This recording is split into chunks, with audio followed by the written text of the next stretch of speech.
Rufaro mamore. Chinhu chinonzi rudo ndiyo pfuma kuna Mwari. Kana tisina rudo kana Mwari andifunga ndoti chemwe. Iyo zvinhu zvese zvamaona zvinge zvinoreruka nokuti Mwari vanopindira kana pfungwa dzedu dzakanyevenuka. Tinde rudo takasungana atimboona zvichirema, tinoona zvichireruka nokuti tinenge tiri mutsika dzaMwari. Atina patinombotsvaga kana kutsvangiridza ende hatigoni kupesanisa hama nehama. Imi mitsvaga naye kumba kwenyu mugadzirisane nguva ichiri papi. Kana mombe chaya ikorere pamaketi wauda kuitengesa abodo. Ikodze uchiri kupi ozotengesa. Zvinodira kuti tiri kudzidzisa nokurayiridza vanhu kana ivo vanonamata ndiko kana chavataurira. Idai hama dzenyu kwete kuda chechi kwete kuda ini. Idai hama dzari vakaberekwa nababa naamai.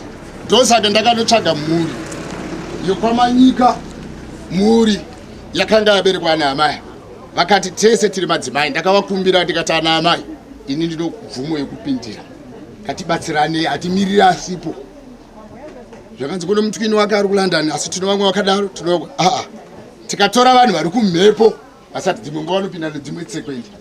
Isusu tiripo, ngatirongei ivo vanosvikojoina matiri nokuti nesimba raMwari vanotisunganidza. Ivo vanofana kunzwa kufira kuti nokuti ndisu tasvika kudai tanga tisipo vakasvikowana pasina vanhu naivo vanoshaya pokutangira. Ngatiendei pamberi tironge zviri pamberi. Saka ndinokutendai ana baba nana amai, imi mune rudo nomaungana nevamwe vachauya vari kunzi vari kubva kwaRusape. Hatina kumboita kana gakava nazvo takatsvaga kuti ngavauye tizosangana navo. Ndichinzwa nenhoroondo yemurume uyu nemarererwo. Handina zvangu kunge ndiri pano ndichinzwa kuti akarerwa sei. Kumusha paamai kwakanaka. Dzimwe nguva ukarerwa marerero acho munoziva mbuya. Indakarerwa kwaambuya futi.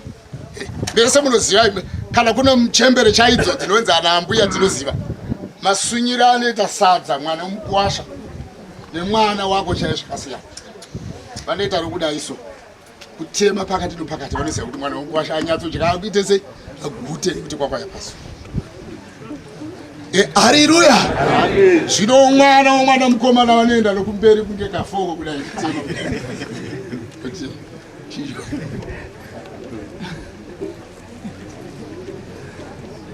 Tiri kutsvaga kuti murume uyu rudo rwakanga anarwo nounyoro. Akanga ari munhu wakanyoro. Ini ndiri kumbotsvaga dzimwe nguva kuti kana dai vanhu ava vari kutokwa panyika vari vanhu vakanai muite dzimwe nguva unyoro ihuye nemhuri dzenyu dzichagara zvakanaka. Ndinokutendai baba nemazuva amataura asi chitsvagai nzira dzinoita kuti vana venyu varambe vakadaro ropa renyu rimwe chete. Asi tendai kumusha kwavakaberekwa nokuti vakaberekwa mune zvakanaka. Haleluya. Haleluya. Mbereko yokwabai inodziya yakanaka. Ukanyatsogara zvakanaka unorekwa zvakaita sei zvakanaka. Murume uyu vanhu vaMwari ndinoshaya tino vamwe vanhu pano tikadumbe kutaura mukatarisa dzimwe nguva mumwe munhu haangabange kutaura. Nzvimbo yaakanga ari inodhura mani kuvavhenyesa. Iko kuyekwa hakungoendwa kwi hakuwedzi hoti kunonaka nokanyatsokutarisa kunenge mumba. Rufaro mamare. Zvinodiwa kuti zvifungwe nevanhu izvo. Zvinodira kuti kana munhu une ropa rakagona kuwirirana nepfuma nomashengeterwo akanaka unoenda muno zvakaita sei zvakanaka. Haleluya. Tine vazhinji vatadza kuwirirana, hanzvadzi nehanzvadzi, baba naamai. Chiri kushayikwa rudo runovakana muchiri vana vadiki uye baba naamai. Kana mukatarisa muna naamai kazevezeve ndiko kanotadza. Chimwe chinhu chandakaona dambudziko ratinaro kana ndikaita chinhu ndoda kuti nyika yese ndizive kuti ndini ndakaita izvo. Ndo dambudziko ratinaro kuti kwese kuvaziva kuti ndini ndakaita sei ndini ndakadai. Rega vanotaura vakutaure kuti ngana ndiye akanyora apa ndiye akadai. Zvinofamba zvinokura zvinoita munhu. Tiri kutarisa kwakabva murume uyu kana nesu.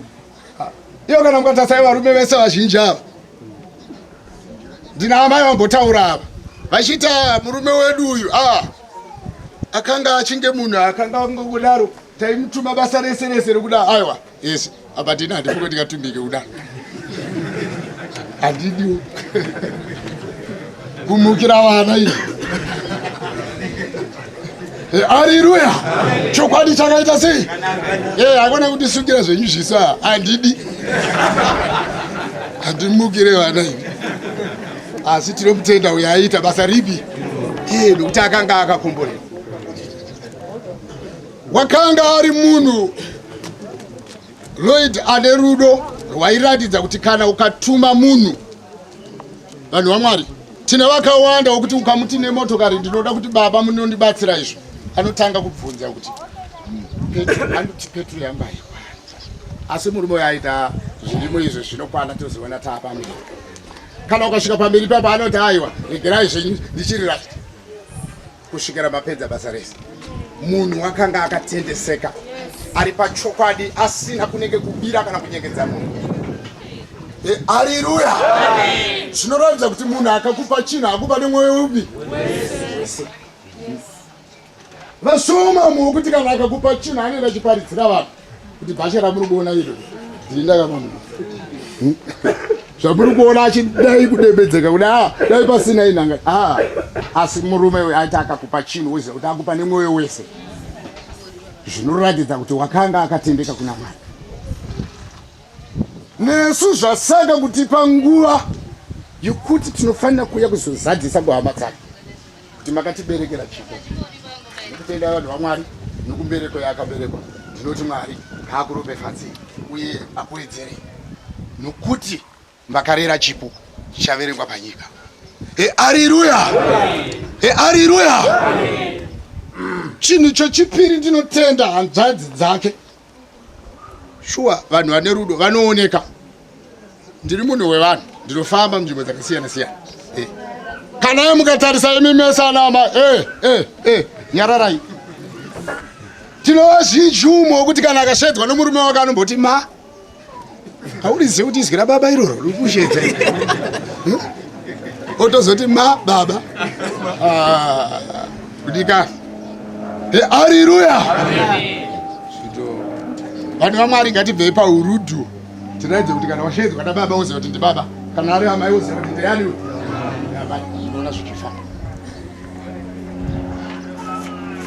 zvingaite sezvatitorera nguva kana makore murume uyo hatina kutora nguva yakarebesesa yakareba tinaye asi hunhu hwake netsika dzake wakatidzidzisa kuti munhu wakabva kuvanhu nemazuva andakasangana nehanzvadzi dzake ndakambofunga ndakati azi akavarayira here kuti ndinonamata ndakasangana nawo kamwe chete kuhospital vakatitiwo tanzwa kuti vanotaura kuna baba vanonzi baba aiti wati ndimi ndikati hongu ndimi hongu ndini kamunhu kasho but zita racho riri mudenga ihombe munhu ndounoita mudiki zvavo vasi zvihombe haleluya zvaidurira kuti ndakanzwa kutya kuziva kuti vanhu vane rudo vanhu vakabatana vanhu vano hwaro hunoratidza kuti vari kufamba mutsika dzemachete hazvina kutinetsa pamarongero ndosaka manzwa ndati ndikutendei vana asekuru muri vanhu vakarayira mwana wenyu kuti aende kuvanhu agonamata tsika dzaMwari dzinova dzatazadzisa nhasi tinozviziva kuti hakuna chakanaka chinobva muno chakaipa asi chakanaka chinobva muno chakanaka zvinosusukidza zvinoratidza kuti kana warerwa munzira yakanaka nezvauchaita nebasa rakanaka vakatiratidza mweya unoratidza kuti takabatana vakatambira chinamato chedu ndiyo nzira yababa Johani yamuri kuona yatiri kutera tinotungamirirwa nemweya mutsvene haleluya haleluya hatigone kuzvinyara kana kunge kuzvidedera bodo tiri nyadzvi kana dzekuprofita futi haleluya kwete chanani kuti asi kana taakutaura Mwari ndiye anosimba rezvese handina kupiwa ini kuti Lloyd achafa musi wakati asi muridzi ndiye anoziva kuti munhu yaanoenda musi wakati kana kunamata kwatiri kuita hatina kunzi vanhu vasafe vanofa nokuti hatisisipi tinofa ndorwendo rwatiri kunamatira kuti tife tiri munzira yakanaka nenyika igozodzidza kuti chii chinodiwa pana Mwari. Haleluya. Haleluya. Tino vamwe vanotyisa umwe kuti kana akakupa hembe unoitya kuti hembe utonoibvunzira pamwe kana kun'anga kana kuvaprofita kuti ndakapiwa hembe asi ndeye munhu akafa. Kutya kuita sei? Kana kuisa paseri pe vamwe vanozoisa panenge zvakaita pakona asi kani kuti ipinde pai nekuti ikapinda mumba ingati zvisadzire nhata dziri. Haleluya. Mabasa ndo anotaura kuti munhu wanga akanaka. Munhu chinonzi munhu inyadzi, kana usina nyadzi hausi munhu. Ndo chinonzi munhu. Kana une nyadzi unonzi munhu unopfekwa nenyadzi dzinoratidza kuti unonzwa kunyara nokutya vamwe vanhu kuvaremekedza. Nyika ino yakakomborerwa iri kuda Mwari, iri kuda vanonamata, iri kuda vanoiparidza, asi chinhu chikuru rudo. Kana tisina rudo hatina kwatiri kuenda. Zuva ranhasi kuvabereki vakabereka murume uyu taimbotarisa takamboiti tichiona kuti zvino zvazvakadai zvapane vasikana chete tazofara nokutenda nokuti ari kudzambanuka zvishoma nezvishoma. Zvinotoda kuti muzowedzera tizokuona muchakavati isileta inonzi nyaradzo. Nyaradzo tinofana kuzodzoka nokuti vari kuchema tikavasiya vachichema futi tinofana kuya kuzova yanana navo tichivanyaradza tichiratidza kuti tizive kuti vachii munozvavanga vari hazvina here zvimwe zvikanganiso zvingavakanganisa. Ndo zvatinoya kuzosondana navo tinoita inonzi nyaradzo. Haleluya. Haleluya. Inomirira mazuva andanga ndichikumbira kuti baba vandinzwe shoko rako. Zuva ratinoita nyaradzo ndoro ratinoparadza zvitumba zvaroita. Ezvinhasi tikada kuti apa tizviparadze so vanokupaine zvimwe zvisiri zvavo. Munhu anoguma amandikidza nopano paasiri kuita se nokuti vachiri kuchema. Iro ndo zuva ratengetina rinosununguka amai vamboyeuka. So mazuva anga achitaurwa naamai vari papo. Vanhu vaMwari kana mukatarisa dzimba idzi ndosaka zvakapfugidza dzimba mai matete. Haleluya. Zvakapfugidza dzimba mai matete. Iyo vanhu vese muri kuona so vakanyarara mukafugura dzimba dzacho so munoshamisika kuti ndo baba vanga vachida here. Munonetseka kwazvo nawo kuti ndiwo amai here vanga vakanyarara. Haleluya. Dzimwe dzimba dziri kutoita kuti kana mapete chaiwo anozvipeta mira pakona kuti varidzi vemba vaita sei tasvika.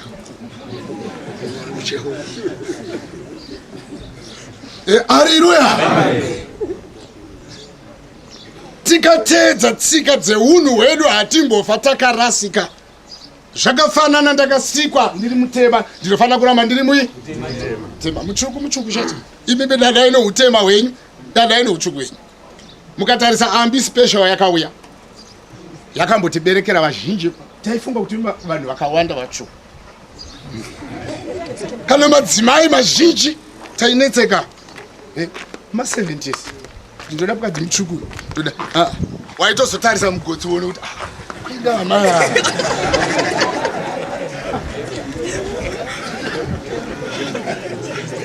Haleluya. Taitsvaga kubva kusiri kutsika dzedu tichienda kune usiri hwedu. Ngatidzokerei kunhu hwedu hunoratidza kubva kumadzibaba edu kuna ana amai edu. Zvinoratidza kuti tiri kutakura tsika dzeunhu hwedu hunotipa chimiro nemararamiro ane ruremekedzo. Ini ndiri kudzokerera ndichiti hatigone kupamba rudzi rusiri rwedu. Baba Lloyd naamai Lloyd takanamata nawo tiri baba vaJohani havasi vana vedu asi tauya neukama hunotisunganidza kuti tivaise kuna Mwari vagodanana nehama dzavo nokuti vachaverengwa naMwari. Haleluya. Haleluya. Tinoti isu ngavasungane neverudzi rwavo varatidze chinamato ichi kuti chinotsika dzinoda imi nehama dzangu. Idzo hama dzigonzwa kuyemura kuti tinoda kunotera kwakaenda hama yedu tigonamata semanamatire itsika idzi. zvinoita kuti tiverengwe parudzi rwedu kuti tino chimiro chevanhu vakabatana toumambo watiri kunamata. Haleluya, haleluya. Hatigoni kubvisa verudzi roropa rimwe chete, hatigoni kupesanisa misha takatumwa kuti tinofanira kuvaka marudzi nemarudzi vagoratidza kubatana kuti ropa rimwe chete rakadiwa naMwari. Zvino ngavanamati vakudze Mwari musiki wavo wanova ndiye watiri kuteera. Zvinoita kuti dai semazuva atasvika hatina munhu ari kunongedzera kuti Lloyd wakandiitira chinhu chakaipa, Lloyd wakanditadza. Munhu wese ari kuti munhu wanga akaita sei akanaka. Ini neniwo ndiri kusanganisa. Zvino ndewerega kuzonyepa uchiti we munhu akakutuka womutanga akaita sei. Paakatadza haungamuverenge kuti anga achigona. Zvino baba nemhuri yavo vanhu vaMwari tiri kuda kutaura chokwadi. Hatina zuva ratakambotonga kana bishi kana kupesana mukati meba yavo. Vanhu vakanga vano rukudzo noruremekedzo. Hunga hatiti vanhu vamurege kutadzirana. Kana inga masvesve chaiya munoona achifamba anombopindukirana. Munoona atotungana, rimwe rawira mvura, rimwe rovatawo gumbo rimwewo akutanga kufamba achidzokera kwaari kuenda. Zvinowanikwa izvozvo. Muno zvinotadzwa zvingawanikwa asi hatingazvitsvagiridze. Vanhu vanga vagere dai muimba yavo vachizviitira basa ravo. Zvinoratidza kuti vanga vano runyararo vachiremekedza rudo rwaMwari. Saka nevapostori vari pano, hama neshamwari, ndinokutendai nemazwi mashoma shoma andati nditaure ndimonyeveredza pfungwa dzenyu. Zvinoita kuti tizive kuti tiri kubva kupi tiri kuenda kupi. Haleluya, haleluya. Murau wedu unotiwo kana mukazvitarisa vamwe vanonetseka kwazvo kuti Johani Masowe inotiwo kana pachinge pafiwa ndio inoda yega yega kuparidza, ndio inoda yega yega. Dynamos kana chitamba ka tingaise 10 ana Dynamos muground rimwe chete abodo. Tinokotarisa chii chete tamba asi dzese timu dzinotamba bhora. Kuna na Black Aces, kuna ana dzinotamba bhora. Zwara dzinotamba ene munoona mutambo upi chete iwoyo munoona zvichidakidza. Haleluya. Zvino ndinokutendai vanhu vaMwari kunamata kwatiri kuita mese muri kunamata. Hakuna ari kunzi asaririra. Tese tiri kuteera nzira imwe chete. Tinokukudzai veSalvation, veAnglican, veRoman Catholic, veWisiri, vese kana kwamarangi. Haleluya. Tinovatenda nokuti murudo rwaMwari varemekedza tsika dzechinamato chakadiwa nehama yavo. Mazwi iwayo ndio chinhu chikuru chandatendesesa. Ndinokutendai ana baba mukaona munhu achiremekedza. Ndine shoko rataura nimwe murume anga ari papo. Ukaona panonamatwa kana dai ndini ndikaona munhu achinamata ndichingoita songe munhu asina kukwana, zvinobuda kuti pfungwa dzangu hadzina kunyatsogadzikana. Ndinotodawo vanondinamatira. Ndinofana kutya kuti munhu ari kutaura naMwari ari kuti naye ari kufambawo, naye ari kutambudzikawo, mukomborereiwo kuti agare zvakanaka. Ndinovimba kuti ndo manamatira atiri kuita tese. Haleluya, haleluya. Kana mukaenda muchipatara ukaona wako unotoona funga kuti wangu antenga ari nani pano. Asi Mwari anoti isa munamato. Unochema kuti naye waonawo. Mwari amunzwire tsitsi nokuti uno chimwe chinhu chaachaita kuti dzimwe nguva kushanya kwako kwawaita. Mumwe munhu anorota, mumwe munhu achifamba zvigova rujeko sechaedza kwaari atopiwa ruponeso. Zvino ngatirangarirei kuti tese tiri kutaura naMwari, tese tinokumbira kuna Mwari, asi tikaremekedza chinhu chinonzi kunamata hatimboona dambudziko nebongozozo rinotambudza pakurarama kwedu. Haleluya, haleluya. Saka ndinokutendai nemazwi mashoma shoma andiri kutaura. Ana amai kudai mama muchiteereresa tinokutyai kwazvo. Pfungwa dzenyu dzinoita sodzanonokerwa. Isi chikafu chenyu hatisi kuchida bodo, tinozochida kana nguva yacho yakwana. Zvino mukati imi tiri kudai panapa taita chiitiko chaicho. Kana idzi handbag dzamunofamba idzi handizive kuti mabhangi here chii. Zvimwe zvinhu zvinoda kumboiswa pasi. Zvinoatrakta tsotsi nevamwe vanhu vakadaro. Havasi vese vari kuchema pano kana mugara muchizvisiva. Haleluya. Dzidzai kuti tine vamwe vanhu vauya kuzoongorora kushora kuti panodyiwei, panei. vachanetseka mune yana kuya kuzochema tine vashoma vanonzwa tsitsi kuti shuwa tafirwa mukatarisa izvozvo vamwe vari kutarisa